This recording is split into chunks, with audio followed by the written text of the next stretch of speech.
Hey guys, how y'all doing? My name's Derrick and this is Grain Free Homestead. So we have not had a video here in a little while. We've been pretty busy with renovating and just life. You know, we've been kind of behind on our garden. So we've got most of our garden in, planted some stuff by seeds, and it's all still a little bit, you know, it's better late to get it than never, huh? But yeah, we got our stuff, most of it in the ground. I'm just gonna kind of show you guys a little bit of what's been going on around here, at least out here in the garden, what we've been up to and what we're doing today. So here we go. All right, guys, you all may remember this bed here. It was just the aluminum siding. I'd made it in a previous video, but all I did was just frame it out, and it looks a whole lot better. It's a whole lot more secure. You know, we can kind of sit on the side of this now and kind of lean in.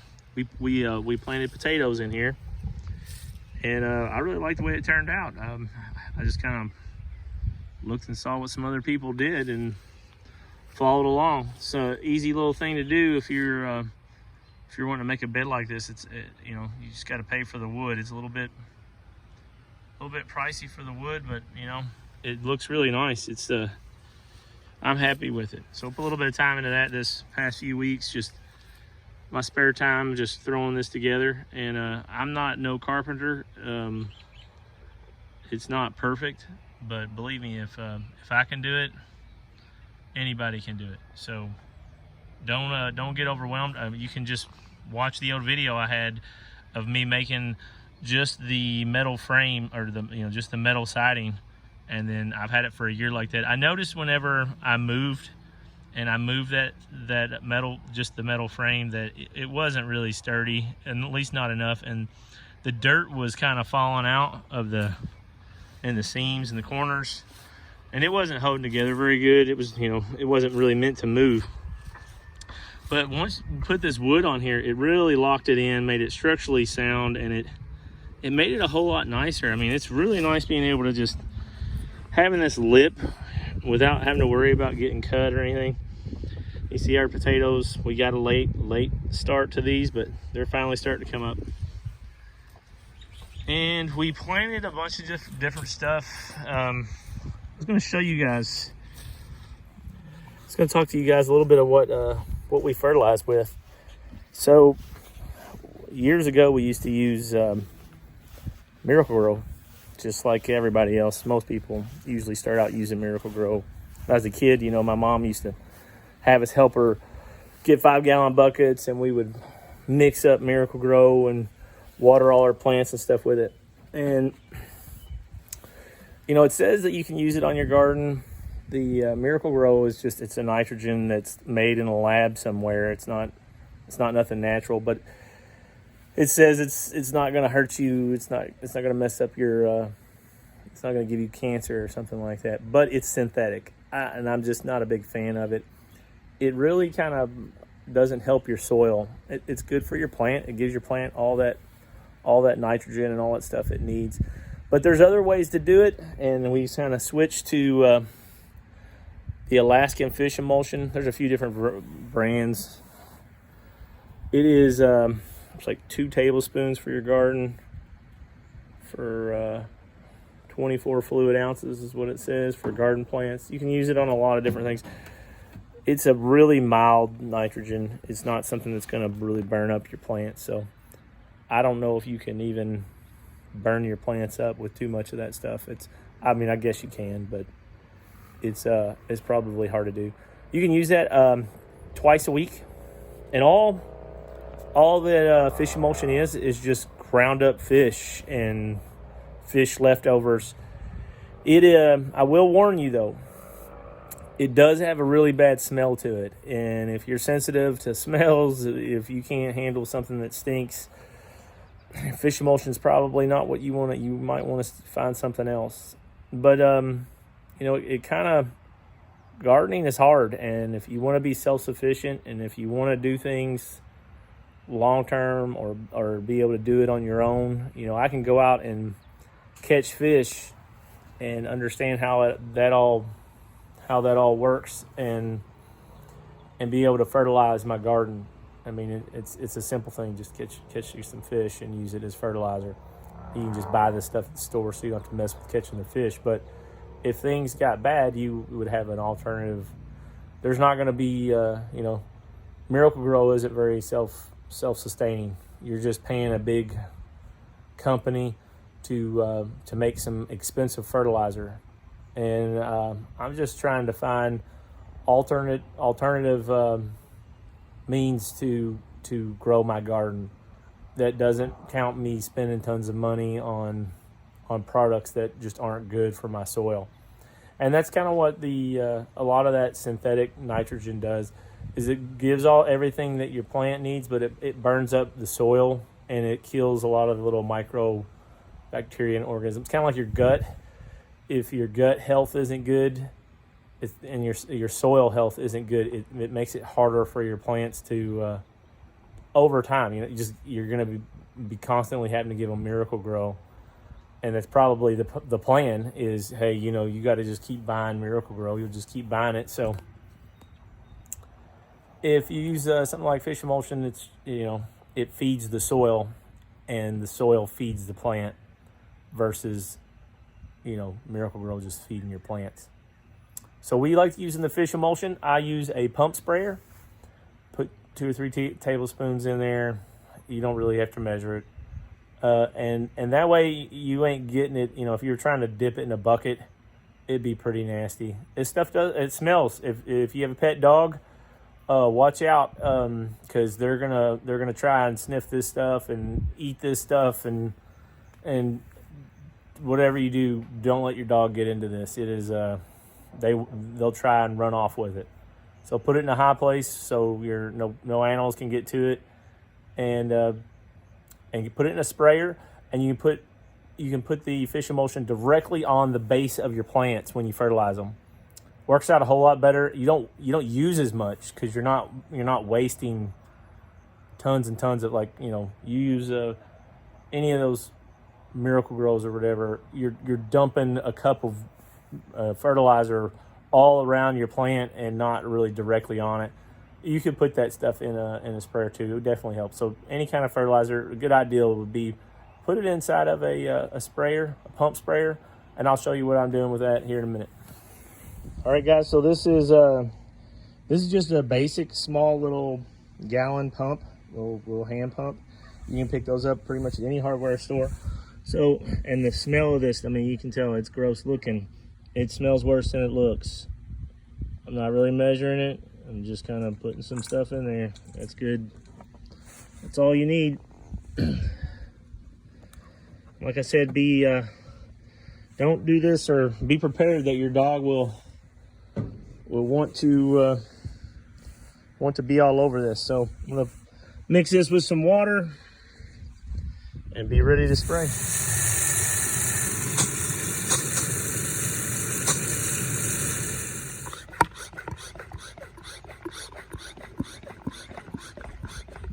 So you can see, guys, you can get right down in there, right on the plant.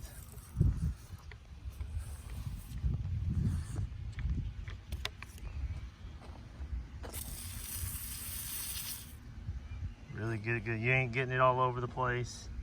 You're just getting it right there on the base of the plant. I got to go back through here. So that's some yellow squash that just didn't come back. So that's another thing I'm going to be doing tonight, is I'm going to go back and replant a few things that didn't come up. So guys, give the fish emulsion a try. I think if you can get past the smell, you'll really like the results. If you're gonna stick with the Miracle Grow, that's totally fine. That's up to you. I'm not bashing anybody for using Miracle Grow. Just know that it's not as good for your soil, and if you're okay with that, it's not that big of a deal. Just because we're gonna be gardening in the same area, I'm really trying to build up the soil. So with that said, I'm gonna go in here and do some fertilizing.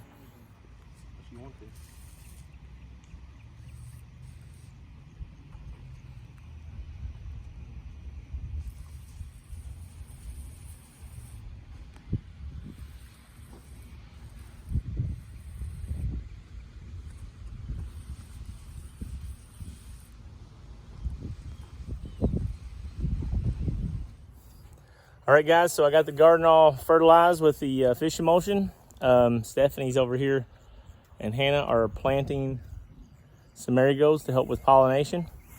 If you notice here in the background, we're missing some trees. So the last few weeks we had a guy come in and he cut down 11 of our trees. I hated cutting them down because they provided us a lot of good shade, but with this house being as old as it is, and Stephanie's grandma had planted a lot of trees really close to the house, and they were 30, 40 plus years old. So being that they were so close to the house, we had to make some decisions on which trees to cut down. We cut down 11 trees. So it opened up our house up here, and it also blessed us with a big bunch of wood chips. So we're able to use this around our garden now. This will all break down and help with the weed control. So we're excited about that. At least we were able to use them for something. But I'll kind of give you a little quick walk around the house here, kind of show you how it looks now. I don't know if we ever did video what it looked like before, but it definitely, I'll show you the front of the house. I know that in some past videos we showed that. And I might add a picture. Maybe we'll try and put in a before and after.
So you can see here, guys, that we took out a few trees. There was a few here on the driveway, and you can kind of see the roof of the house now. You weren't able to see it that well before.